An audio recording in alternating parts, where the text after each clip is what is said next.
Open your Facebook app and click these 3 lines.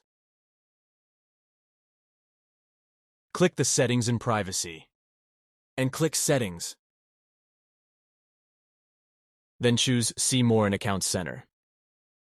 After that, click Profiles. Then after clicking the Profiles, click Facebook. Tap on Username. Enter your desired username and check its availability. Keep in mind that usernames must be unique and can only contain letters, numbers, and periods. Click Done.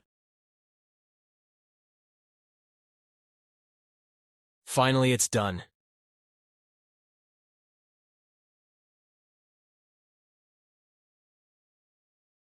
If someone searches for your username on Facebook, they can find your profile.